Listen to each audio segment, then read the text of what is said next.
तभी योशिकी उसको घूरता है और अपने बैग से एक छुरा निकालकर धीरे धीरे हिकारू के पास जाता है और झट से उसके सीने में दे मारता है। हिकारू से रूट कराने के बाद योशिकी दुखी होता है क्योंकि आज उसने असाको के ऊपर हमला करने की कोशिश की थी।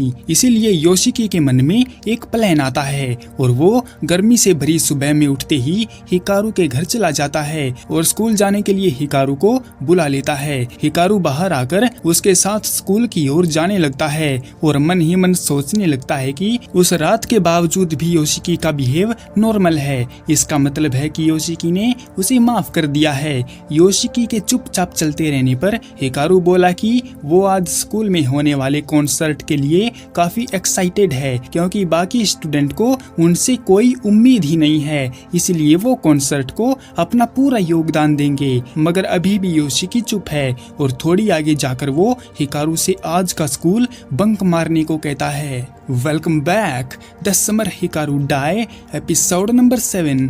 अगर आपने इसका लास्ट एपिसोड नहीं देखा तो उसका लिंक नीचे डिस्क्रिप्शन में मौजूद है और आज के एपिसोड का नाम है डिटर्मिनेशन। वहीं स्कूल में बाकी के स्टूडेंट पहुंच गए थे और वो परेशान है कि उनकी विरोधी टीम जीत जाएगी क्योंकि सिंगिंग के लिए उन्होंने जितनी प्रैक्टिस की है वो काफी नहीं है। खैर जो भी हो, वो अपना पूरा बेस्ट देकर कंपटीशन को जीतने की कोशिश करेंगे।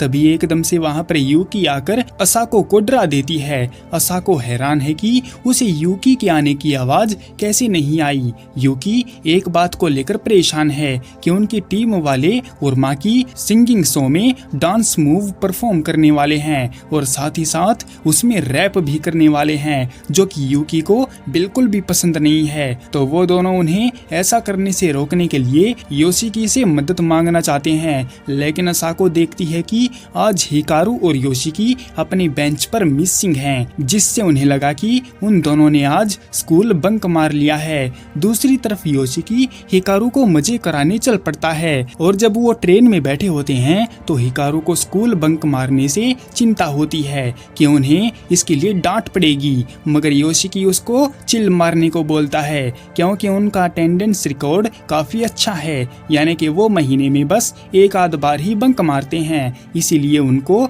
डांट नहीं पड़ेगी। साथ में योशिकी ये भी कहता है कि वो बेफिक्र होकर एंजॉय करे क्योंकि वो उससे नाराज नहीं है। रास्ते में दो स्टूडेंट को साइकिल से स्कूल जाते देख वो दोनों सोचते हैं कि इतनी गर्मी में तेज साइकिल चलाना कोई सजा से कम नहीं है। हाँ, वो बात अलग है कि वो दोनों रोज साइकिल चलाकर ये सजा खुद को देते रहते हैं। फिर हम योशिकी के पापा सुजिनाका को देखते हैं जो जंगल में अपने साथी के साथ मिलकर बड़े बड़े पेड़ों को काटने का काम कर रहे थे। उनका साथी भारी सा हेलमेट पहनकर गर्मी से बेहाल हो गया था, तो वो कोई नॉर्मल सा हेलमेट पहनकर काम करने को बोलता है, मगर सुजिनाका मना कर देता है क्योंकि इससे जान जाने का जोखिम ज्यादा रहता है। फिर वो दोनों मिलकर पेड़ काटने लगते हैं और एक बड़े से पेड़ को गिरा देते हैं। वहीं योशिकी की माँ और बहन गाड़ी से सैलून जा रहे हैं। वहां जाकर उसकी माँ एक कस्टमर को फेस पैक लगाती है और काओरो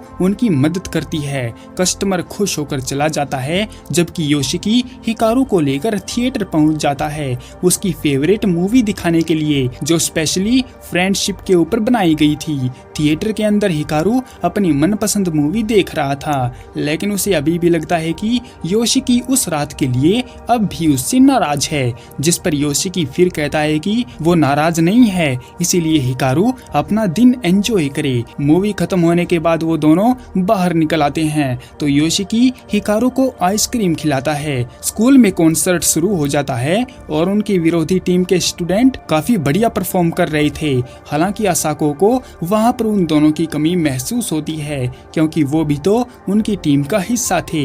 विरोधी टीम के बाद फिर असाको की टीम की बारी आती है तो वो अपनी परफॉर्मेंस देने लगते हैं जो कि काफी बढ़िया होती है और उनके टीचर इसकी वीडियो बनाकर अपलोड कर देते हैं। और वहीं योशिकी वापस से वही गेम खेलता है और मूवी के मर्चेंडाइज जीत लेता है। हिकारू इस बात से खुश होता है, लेकिन योशिकी के चेहरे पर कोई फीलिंग नहीं थी क्योंकि आज का उसका प्लान हिकारू को खुश रखना है और ऐसा क्यों है वो आगे पता चलेगा। लेकिन उससे पहले योशिकी कॉल करके अपनी माँ और बहन की खैरियत पूछ पूछता है और कंफर्म करता है कि वो दोनों ठीक तो है ना।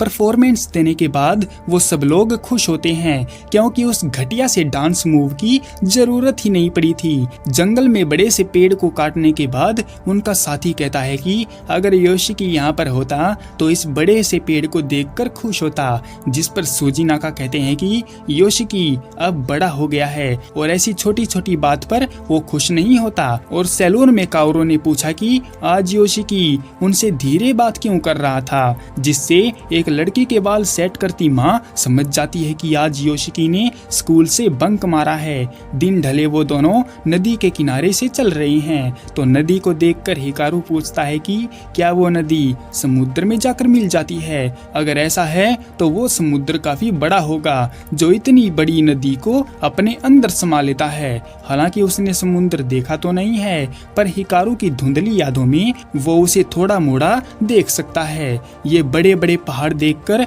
हिकारू बोर हो गया है और उसे समुद्र के मजे करने हैं और शार्क पकड़नी है। ये सुनकर योशिकी कहता है कि वो हिकारू को समुद्र का एक्सपीरियंस जरूर करवाएगा, लेकिन अभी नहीं, किसी और दिन। और रही शार्क पकड़ने की बात तो वो बहुत खतरनाक है, इसीलिए हिकारू को उनसे दूर ही रहना चाहिए। मगर हिकारू को इसकी चिंता नहीं है क्योंकि उन्हें पकड़ने के लिए हिकारू योशिकी को चारा बनाएगा। ये सुनकर योशिकी की फट जाती है और वो हिकारू को लेकर घर आ जाता है, जैसा कि वो हमेशा करते हैं बंक मारने के बाद। बाहर बहुत ज्यादा गर्मी थी इसलिए वो दोनों पंखे की हवा में लेट जाते हैं और हिकारू मूवी कैरेक्टर के साथ खेलने लगता है। तो असाको आज के कॉन्सर्ट की वीडियो उसको भेज देती है तो हिकारू और योशिकी मिलकर उसे देखने लगते हैं। उनकी परफॉर्मेंस देखकर हिकारू को लगता है कि उसे भी कॉन्सर्ट में जाना चाहिए था। तभी योशिकी उसको घूरता है और अपने बैग से एक छुरा निकालकर धीरे धीरे हिकारू के पास जाता है और झट से उसके सीने में दे मारता है। एक पल के लिए सब कुछ रुक सा जाता है। हिकारू समझा नहीं कि योशिकी ने ये क्यों किया, जबकि योशिकी अपने किए पर दुखी है और वो पूरा दिन हिकारू को मजा करवाने में लगा रहा, ये सोचकर कि हिकारू का आखिरी दिन यादगार बन जाए। मगर उसे मालूम है कि ऐसा करने से हिकारू को कोई फर्क नहीं पड़ने वाला है, इसलिए वो हिकारू से कहता है कि वो ही योशिकी को खत्म कर दे। बात सुनकर हिकारू उलझन में पड़ जाता है क्योंकि वो योशिकी को मारना नहीं चाहता। मगर सोचने वाली बात है कि योशिकी ने ऐसा क्यों किया, क्या इसीलिए कि हिकारू ने असाको पर हमला किया था और हिकारू इंसानी जिंदगी के बारे में कुछ नहीं जानता।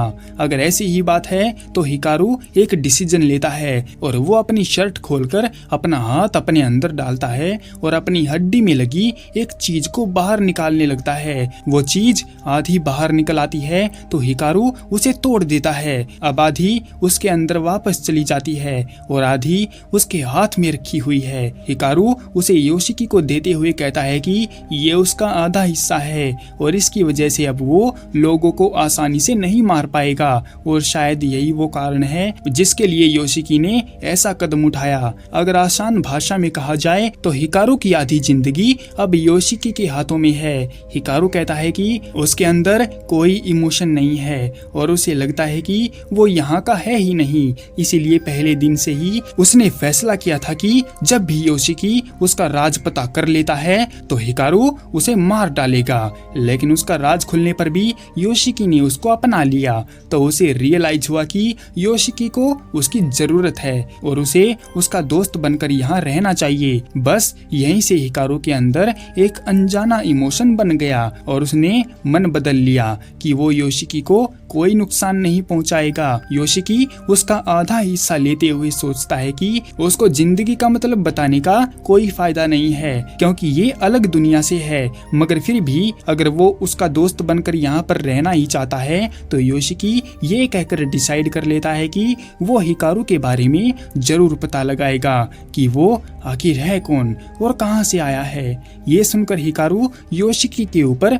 अपना प्रभाव डालने लगता है। क्या योशिकी ने ऐसा करके सही किया है या उसने कोई मुसीबत मोल ले ली है? और हिकारू के दूसरी दुनिया कहने का मतलब क्या था?